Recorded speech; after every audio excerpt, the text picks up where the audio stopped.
স্ত্রী সন্তানের সুখ শান্তির জন্য বিদেশের মাটিতে কঠোর পরিশ্রম করে শরীরের ঘাম ঝরাচ্ছেন স্বামী, আর দেশের মাটিতে পরকীয়ায় মত্ত হয়ে আনন্দ উল্লাসে দিন কাটাচ্ছিলেন স্ত্রী। শেষ পরিণতি পরকীয়া হিন্দু প্রেমিকের সাথে আটক হয়েছে ওই প্রবাসীর স্ত্রী।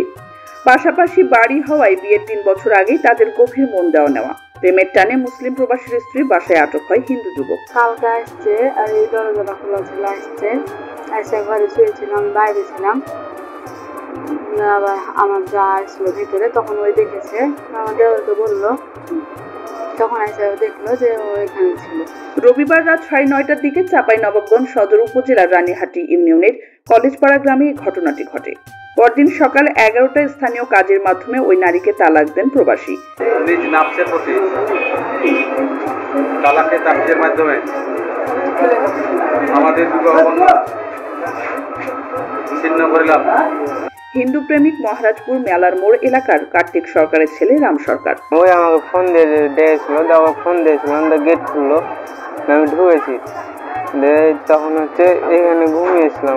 অবাক প্রেম, ভালোবাসা ও প্রেম প্রীতি মানে না জাতকুল কিংবা বয়স, আচার আচরণ ও রীতি।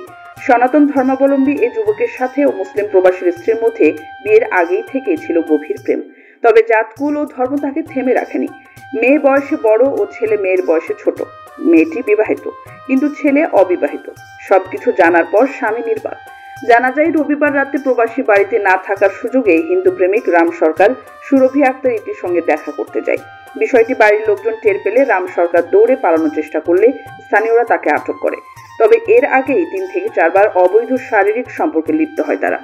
কাতার প্রবাসী ইসমাইল ইসলামের সাথে 2022 সালের ডিসেম্বর মাসে বিয়ে হয় সুরভি আক্তার ইতির।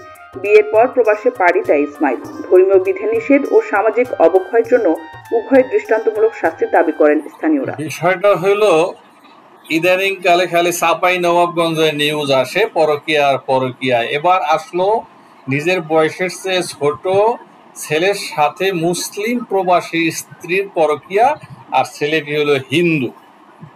এখন প্রবাসী কষ্ট করে বিদেশে, আর এদিকে স্ত্রী নষ্ট করে তার সতীত্ব। এটাই হলো আসলে বর্তমান জমানার মোবাইল দেখার কৃতিত্ব। যদি একটু খোলাসা করে বলি, যে সমস্ত ভাইয়েরা বিয়ে করে স্ত্রীকে দেশে রেখে প্রবাসে যান, গিয়ে টাকা পয়সা পাঠান, টাকা পয়সায় যে বউ রাখে না, এটাই তার বাস্তব প্রমাণ।